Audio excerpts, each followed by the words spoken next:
Welcome to What Would Sabrina Say? I'm Sabrina Duong, and I'm excited you're joining me today. In this podcast, I dive into mental health topics on relationships and overall well-being. With over 20 years of experience as a licensed clinical social worker, I share insights and invite expert guests who are passionate about making a positive difference. I started this podcast because I was frustrated with the often misleading or recycled information in social media involving self-help and the mental health field. My goal is to provide you with genuine, useful content that's educational and informative. Thanks for tuning in. I hope you find our conversations both enlightening and empowering. I'm glad you're here. I'd like to thank Haley Moore, registered social worker, for joining us today. Thank you, Haley. If you'd like to introduce yourself before jumping into the topic on boundaries today. Thank you so much for having me, Sabrina. Absolutely. So as Sabrina mentioned, I'm Haley. I'm a registered social worker in Ontario, Canada, and I'm the clinic director of Therapy Uninterrupted.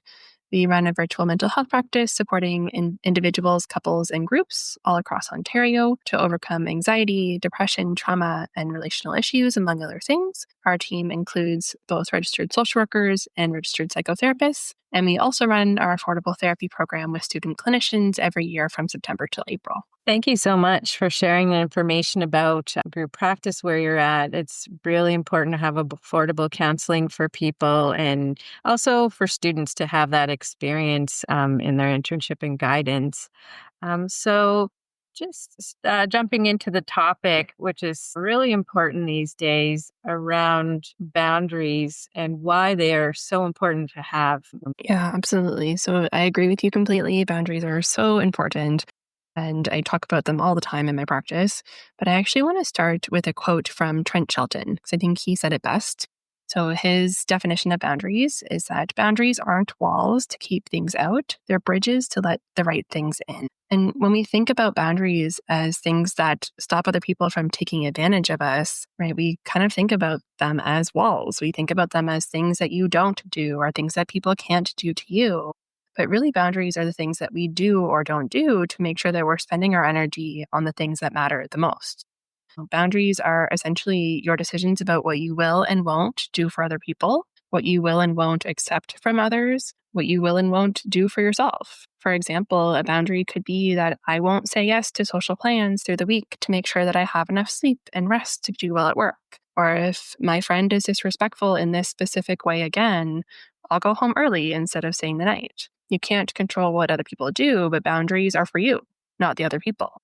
There are generally speaking 6 types of boundaries. So there's physical, sexual, emotional, material, intellectual, and time boundaries. And it can be really helpful to break them down into these categories to help figure out which boundaries are hardest and easiest for you to set and keep, and which ones need more work and attention to figure out where you stand. Boundaries, whether they are personal relationships, professional relationships, or with yourself, are about building trust, respect, and safety. When you and other people know what to expect of you, it allows your primal brain to see the predictability as stability and therefore safety. When something is unpredictable, our brain predicts that it could become unsafe at some point in time and stays on edge. And if this unpredictable thing is a relationship, we can't trust that person. We can't feel safe around them. So this evolutionary process keeps us safe, and without boundaries, we won't be able to actually relax and connect vulnerably with somebody else. So boundaries are important because without them, we'd be letting everybody else walk all over us. We would never say no to anything. We would have no space or time for ourselves. We would have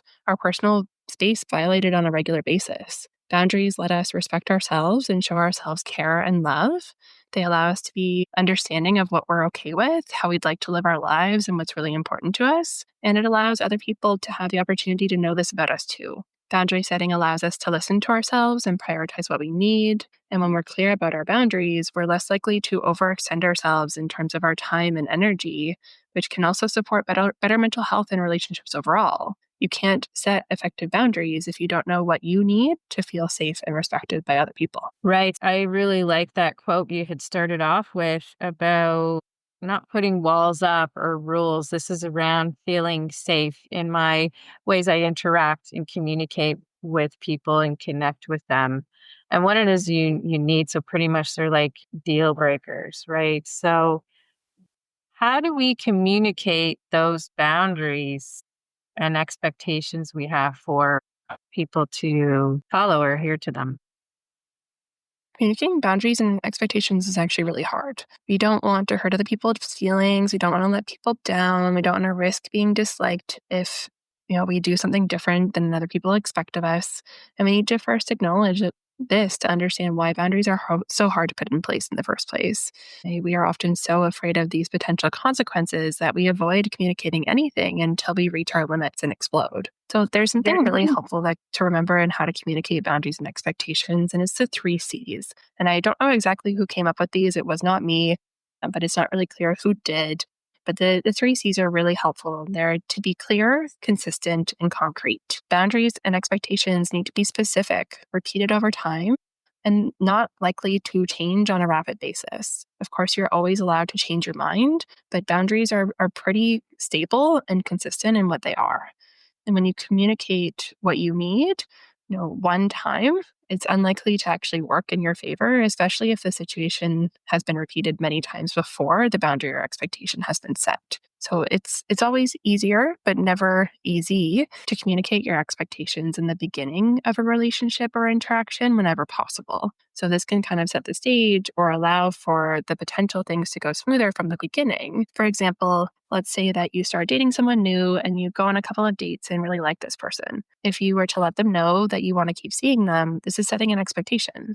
If you let them know that you want to hear from them in some capacity every day, this is setting an expectation. If you want them to know that you're looking for something serious, this is setting an expectation. And if you didn't say any of these things, how would someone know what to expect of you? And how would they know that you're expecting that of them? These can be hard and uncomfortable conversations, definitely, but they're much easier to have preemptively rather than after you realize an expectation hasn't been met. So let's say in that same situation, you don't tell your new romantic interest any of your expectations, but you still hold those expectations. Maybe you expected them to text you every day, but they don't. You expect they want something serious too, but they don't. And the only way that you find out these things are the hard way when you realize your expectations aren't being met. Now, of course, in every situation, we're allowed to communicate clear and concisely from the beginning. But when that isn't possible or when that doesn't happen, sharing your expectations as soon as you know them is always the most helpful way to mitigate conflict and damage to the relationship. So in that same example, say that you realize after a few months of dating this new person that you want to be exclusive, but this wasn't something you originally discussed. That's totally okay to then state that you want this new, relationship form as the relationship has progressed and changed. Now, boundaries are similar to expectations in the way that it's easier to set the stage from the beginning, but also you always have the opportunity to change your mind and put in place new boundaries or communications to someone else at a later time. So let's say a different situation that you have a family member who always talks about politics hatefully at family gatherings. It really boils your blood, and this person will not be open to respectful debate because you've tried it again, and it doesn't always happen, right? So a boundary you can set is, I will leave the room if this person starts talking about this topic, right? You set the boundary based on what you will do, not the other person, when that boundary is crossed. If the relationship allows it, you can also let that person know that if this topic is raised, you're going to leave the room. But boundaries don't always need to be communicated. It really depends on the relationship you have with that person, how safe it might be, and what the impact of you setting your boundary might be. Because it's something that you are doing and not expecting of anyone else, you also get to choose when it's communicated and when it isn't. Sometimes it's not safe to actually tell someone. I think that's really important that what you just brought up here, Haley, is like boundaries have to do with not just me exhaustively telling the other person or explaining what I need, but it's actually what I can do to set that boundary, even in a nonverbal way, like getting up to leave the room. It's not just about communicating them to someone and expecting them to change around your boundary, but saying like, okay, this is what I'm going to do to set that boundary. And I think that's really helpful for people to feel empowered, feel like they have agency in a choice, that it's not just always about, I need to instruct someone on how to do this for me. It's what I can do to make sure that it's not crossed. Yeah, exactly. And like you said, not all boundaries are actually spoken out loud. Some are absolutely nonverbal, like leaving the room. And you can't expect things from other people unless they're willing to do it. So you can only ever expect that of yourself. Something that might be helpful to communicating boundaries and expectations with someone when there is a safe relationship and you do want to actually express it out loud and continue to be in the relationship, continue to actually have a respectful communication with somebody is something that I've created called the confrontation model. So you actually can get a free copy of it on our website if you want it. But the confrontation model is a 3-step process to support sharing with someone in a way that will lower the chance of conflict or defensiveness in the other person. So the first step is sharing how you feel. This is those I statements that can be so hard. So for example, if your friend is late to meet with you again and you're noticing this is a pattern, you might say, I feel deprioritized and unimportant when I'm waiting for you to meet with me. The second step is once you've shared how you feel, you're trying to get buy-in from that other person. This step is to share with the other person why they might care how you feel, what their buy-in is, what their shared common goal with you is. In this same example, this might sound like, I know you really care about our friendship and how I feel, and I really want to make sure that we can both feel loved and respected in this relationship. The third step is to share what you actually need with the other person. This could be a boundary or an expectation, depending on the situation. But in the previous example, a boundary in this scenario could be to make sure I'm valuing myself and not building resentment towards you. In the future, if you're more than 15 minutes late, I'm going to go home instead and I'll let you know I'm leaving. An expectation might be, I need you to meet with me on time because it really matters to me to continue to feel loved and respected by you. So in both of those situations, you're communicating what you actually need from this person in a different way. And it's more important for them to actually understand where you're coming from, but it's also really vulnerable and it's reserved for the most important relationships, not just anybody. Right. And what I've shared with people in using these steps and to remember is stating the facts, how it made you feel and what you want, right? So fact, feel, want. And so it's focusing on your experience, how it made you feel and what you'd like to see instead, what you want that behavior to be replaced with without making things too personal or like you said, the person getting really defensive. So that's a really great handout to have. And thank you for sharing that for people if they're interested in practicing these skills. So just wondering, as we talk about these steps to communicate our boundaries, what would healthy boundaries look like, right? So saying like, this isn't just about opinion or perspectives because people do have different boundaries, but this is about what makes us feel safe, right? Perspectives can change, opinions, beliefs there's dialogue around, but this is about what's healthy for me. So what would that look like for a person? Yeah, so healthy boundaries look like having things in place that make you feel safe and respected when they're followed. Healthy boundaries are clearly communicated in ongoing relationships, and they make you feel like you are listening to yourself and making sure that your needs are being met. So some things to keep in mind when you're setting healthy boundaries are that they're not always well received by other people.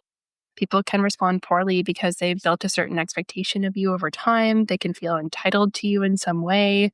They can feel that these new changes are not going to be a relationship they want to be a part of. And all of these things are very possible. And because of these potential reactions, setting healthy boundaries can be really hard for anybody. Mm, it can be especially hard for people who are people pleasers or have a tendency to have other people want other people to like them. And extra amounts of guilt might come to you if you're in that kind of situation.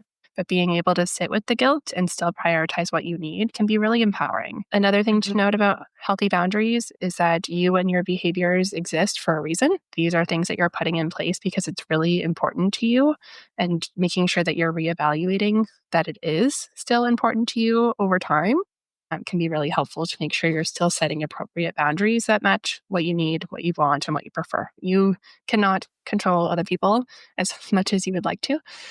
And that includes that you can't control their response to the boundaries that you set. So, especially when people who may be higher in narcissism have a boundary put in place, they're most likely to be unable to accept any boundary that might feel like a lack or removal of a service from their life. And that's why this boundary is actually for you, not for them. Like you cannot control someone's reaction or response, but you can control what you do.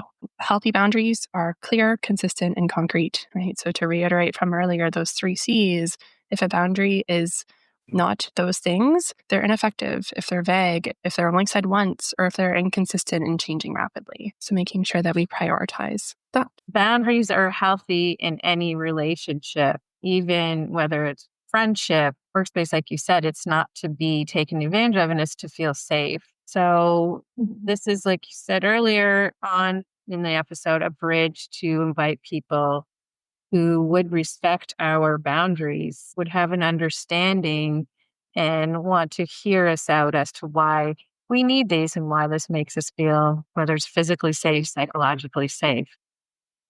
Yeah, exactly. To your point there, Sabrina, I think something really important to recognize is that, sometimes boundaries are, not agreed on, right? Sometimes people do not agree with what we're saying and they do feel slighted, or they feel like we're removing something from them, or they feel like our boundaries are, impacting them in some negative way. And that's okay, right? We're actually allowed to have different opinions and perspectives. Our boundaries are very personal, right? They're how you feel in any given situation.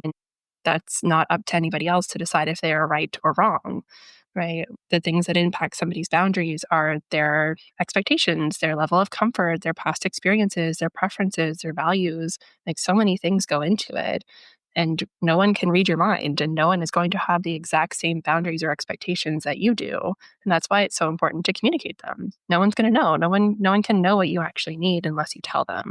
So as hard as this may be, if you don't communicate your boundaries and expectations, even when you're afraid that it might hurt somebody's feelings, the likelihood of you feeling violated, unsafe, disrespected, uncared for, unloved is really high. And it's not that you can't have conversations with people to talk about your differing values, your differing boundaries. I think that's actually a really important conversation. The conversation isn't to debate and figure out whose boundary is correct, but more to understand the foundation of what's coming up, where the roots are, why you're actually asking for this thing. And sometimes when we understand the why, it can be really helpful to decide if we're actually willing to be flexible in our own boundaries, or to be able to meet the other person's as well. And how would counseling or therapy be able to help someone to address boundaries, whether it's communicating unmet needs or expectations, or understanding maybe how their life has been impacted and not being able to ask or communicate? What would that look like and how would be helpful? Yeah, again, we've been talking about how uncomfortable boundary setting can be and how much stuff can be brought up for you when you do it. So, boundary setting is really healthy and important, but it's really not an easy process. And having a therapist to help you figure out what is important to you, what your needs are, especially if you've been a people pleaser or you've actually discounted your own wants and needs for a long time, it can be really helpful to even figure out what your boundary is. Right? A lot of people who come to me in practice think that they don't have a boundary. They're like, oh, it doesn't really matter to me. It's not a big deal. I don't really have a preference. But when we actually dig into it, it's that they don't think they're supposed to have a preference or a boundary. They don't think it's okay to have a preference or a boundary.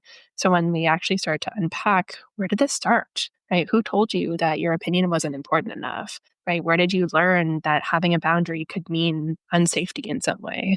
Right? And when we actually start to unpack usually the trauma that comes with a lack of boundary setting, it helps somebody actually build a healthier relationship with themselves, and therefore be able to set these boundaries that will, again, respect themselves, keep themselves safe, keep themselves loved. The other really important thing that therapy can help with is actually deciding that relationships might end, right? And trying to decipher if boundaries are incompatible and that relationship might need to end, is that okay with me? Right? Am I able to take this trade off to uphold myself, but maybe lose this person in the process? Or do I need to step back from the relationship in some way? What are some ways that I can do that? Like, it's a really complicated process. And when we talk about boundaries, again, yes, they're bridges to let the right things in, but that means that there's a lot of people who won't be able to access that bridge. And that's a really hard piece of setting boundaries and truly loving and respecting yourself. Right. To love ourselves might mean to let go of someone where we're not feeling that love or experiencing it as we need, right? And that can be hard to process, to work through. So just wondering if anyone is interested in Ontario to connect with you or your team to work through boundaries, where they can reach you or how they can find you and learn more information.